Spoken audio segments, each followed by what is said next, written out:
Yo, my parish orphans and retrogrades. Today, I've brought Dr. Edmund Mazza back on the show. Mazza, sorry, Ed, to discuss a new article he has on LifeSite where he's debating against the opinion piece by Bishop Schneider on this issue. Dr. Mazza as a guy who says that Benedict was Pope until he died, and now the chair is empty. Francis isn't Pope. In other words, I won't say there's no real consensus around this issue, and I would say that it's close. People are willing to consider it more. I still think Francis is Pope. I've read your article here, Ed, and it's you're pushing back in some ways against Bishop Schneider that I think ultimately could theoretically be vindicated. But I'd like to just talk about your article with you. It'd be great if someday you would debate him or debate even Stephen Riley. You guys have already done that on this channel, but I'd love to bring you back on to do a debate, because I do think when people ask me, why have this on if this isn't your position? Because I don't think it's impossible that this is correct. It just needs to be vindicated. Anyway, how are you doing, Ed? Too blessed to be stressed. Too blessed to be stressed, right? Yeah, Jesse and Terry popularized that expression, and man, God bless them if that's true. It's too easy to get stressed in this world, and stress has never added a minute or a cent or a single blessing or grace to our lives. So we really have to remind ourselves of that, particularly in these odd times. Now, we live in the time of clown world, and we don't get really any instruction at all from the church. And if we do, it's usually the church saying, listen to these new teachings, don't listen to the old teachings. Of course, a major part of this ministry associated with Rules for Retrogrades has been patriarchy, how to build the home strong, even though your bishops and your priests are all feminists or worse. Ed, you have this article on LifeSite called Benedict XVI's Own Words Prove that His Resignation Was Invalid, a reply to Bishop Schneider. It's an opinion piece. And, I'm as a philosopher, there's no apodictic proof here. There are arguments.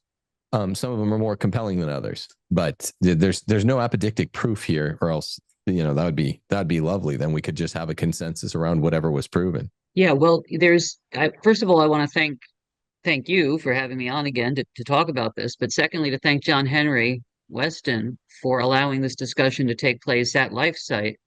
He's devoted a whole section of the website just to articles pro and con and all the different angles. He originally published an article by me, and then Stephen O'Reilly responded, and then I responded to Stephen O'Reilly, and then separately, Bishop Schneider published a piece, and then John Henry published my piece in response to Bishop Schneider. So that's kind of how the discussion's been going back and forth. It is, and then I do agree. It's good that John Henry Weston is giving this air, giving it daylight, whatever metaphor you approve. This is not one of those issues that needs to be squelched out, because it's not heresy either way. And it's a reasonable disagreement over facts, and second order, the interpretation of reasonable facts. So for those out there that are like, Tim, if you don't believe this, why do you keep having Mazza on? I want to have Stephen O'Reilly back on. I thought it was Stephen Riley. I want to have Stephen on, and I'd love to have you guys debate again, because the issue, I don't know how it's really developed, but more people are willing to entertain it now than a year or two ago, aren't they? Yeah. In fact, your old comrade Marshall, on his show the other day, he did a poll, and as of the airtime, 83% of his audience believes that the resignation of Benedict was not valid, and he was surprised by that the number was so high. And then, actually, the reason why he was doing a show is that, and the reason why there's more interest in this right now at the moment this week, is because Archbishop Vigano released a statement discussing the resignation of Benedict. in which he reveals a couple of things that the general public don't know about. So if we have time, I'd like to get into that a little bit too. Some Well, you want to, secret letters yeah, yeah, from Benedict to Monsignor Books from right. 2014, where if these letters are genuine, well, it might, well, it's controversial. We can get into it if you want. Yeah, can you give us the fast rendition? How would it strengthen the Bennett point? Yeah, Is well, I can actually read that one snippet. It's up at LifeSite News. Archbishop Vigano's piece, but I can just read the pertinent section of it where Vigano talks about Monsignor Books. Monsignor Books is a very conservative, traditional uh, priest in Italy. He used to work with Ratzinger. And in fact, I started my initial research into Benedict's resignation as a result of his well, we'll get into this in a second. Let me just read to you from what uh, Vigano says about Boots. He says, during a meeting at the Renaissance Mediterraneo Hotel in Naples with a certain local group of Catholics, this was November 22nd, Monsignor Nicola Boots mentioned an exchange of letters with Pope Emeritus Benedict XVI dating back to the summer of 2014, which supposedly constitute the definitive denial of the various theories that are out there about the invalidity of Benedict's renunciation. The content of these letters, the first written by Monsignor Books on July 19th, 2014, and the second by Benedict XVI on August 21st, 2014, was not released 10 years ago, as would have been more than desirable. Instead, only today has their existence been barely mentioned. It so happens, Vigano writes, that I am aware of both this exchange of letters as well as their content. Now, on a different website, um, uh, there is a snippet from the letter of Benedict to Books in English, which Marshall read on his show. I could read it to you too if you want. sure. If it's, I mean, if But it's relevant, yeah, might as well, well read. it's relevant, but it's sort of like walking in on a conversation and then not knowing the context. But this is the English translation. It's from the blog From Rome. And Okay. what Benedict says to Don Books, the the part that's relevant to our discussion today is he says this is supposed to allegedly Benedict talking. The authoritative historians and the other theologians, he must be quoting Books's letter to him. Books must have mentioned that because those things are in quotes. According to me, Benedict, are not true historians nor even theologians. The speculations proposed by them are, for me, absurd. To say that in my renunciation, I had left, quote, only the exercise of the ministry and not also the munus, unquote, is contrary to the clear dogmatic canonical doctrine cited by you in number 1. Well, that's the relevant part of a very small text. So allegedly this is from Benedict to Books in August of 2014. But the question that Vigano raises, Vigano says, well,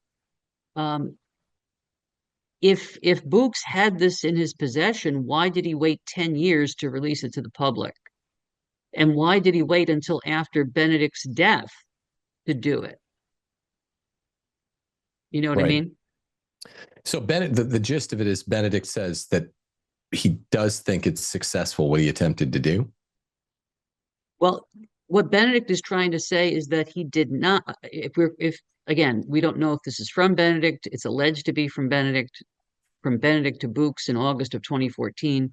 And the wording, at least that has surfaced on the internet here at the From Rome blog, is that he says to say that in my renunciation, I left only the exercise of the ministry and not also the munus is contrary to clear dogmatic canonical doctrine. It would seem as if he were saying, I resigned not only the ministry, I resigned the munus of the Bishop of Rome. And if that is true, well, then my thesis is wrong, and Chianchi thesis is definitely wrong. And well, you see the implications here. Sure. Yeah. Although I could still be right if Benedict, what all this hinges on, I don't want to get into the weeds too much, but what retrogrades and parish orphans need to know, if they don't already know, is that it's possible for someone to engage in an act where they think they know what they're doing, but they're actually not doing it the way it should be done in God's eyes, which actually gets us back to my article with Bishop Schneider, if you want. It's like in a marriage, right? A marriage can be annulled because you Sure. didn't have the right intention, even though you thought you were doing everything right. Yeah, if part of the quitative essence of the act, you deal with this in your article, is missing, then sure. It's just we can read that part of your article if you want.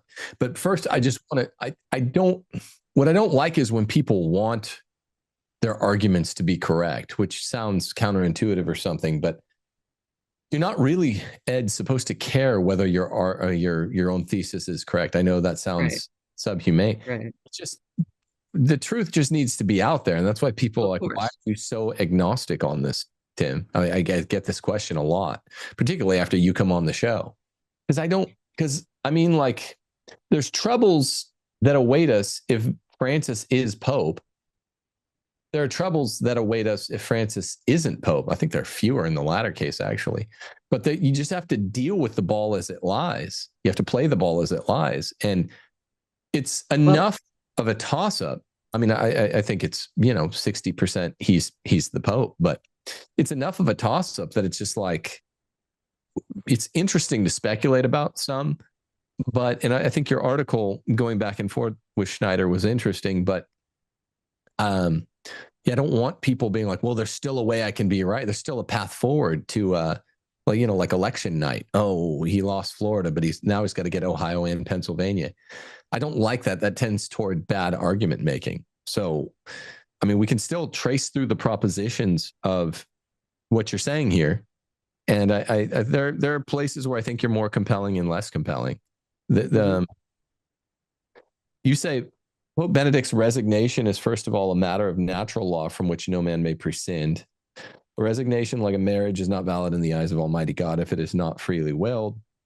And it is not freely willed if the person's intellect has an erroneous understanding of the substance of the act.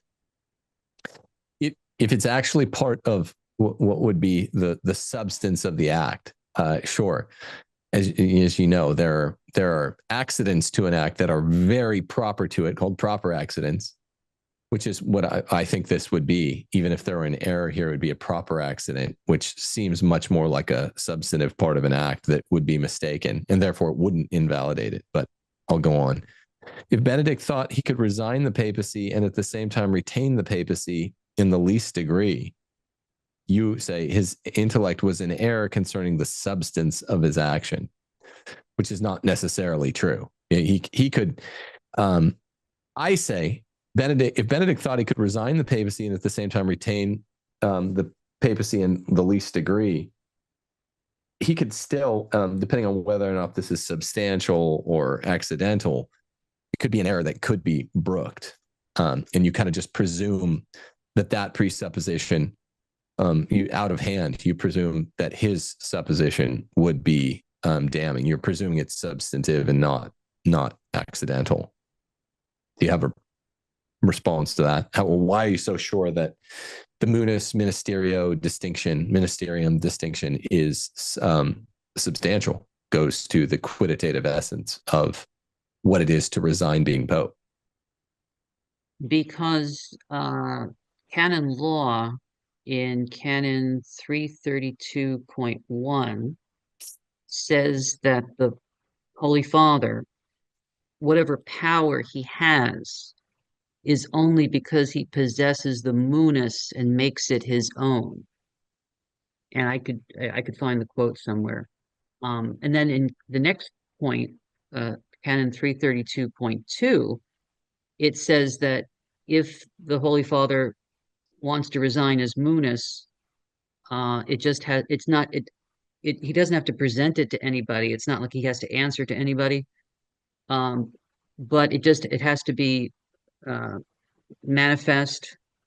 Anyway, again, I could get the exact wording on that too. So from my perspective, if he thought he was only renouncing the ministry, but not the munus, that he was still retaining that, well, then he did create, that is a substantial error with regard to the substance of the act, because the act is supposed to be the complete vacation of the seat of the munus. You know what I mean? Well, it could be an accidental part of the act. That's all I'm saying. And it's not, it's a deep, like it's not a theological question or a canonical question. It's a deep metaphysical question as to what's a proper accident. School buses are always yellow, but that's like, only human beings can laugh. But because laughter goes along with risibility goes along with rationality. That's a proper accident. That's the accident that most looks like part of the substance of the thing. Right. So saying that requires a whole boring, long philosophical treatise on whether or not you just assume it out of hand is what I'm saying. I'm not even saying you're wrong. You just said if Benedict thought he could resign the papacy and at the same time retain the papacy in the least degree, his intellect was in error concerning the substance. It's like, well, it could have been a proper accident.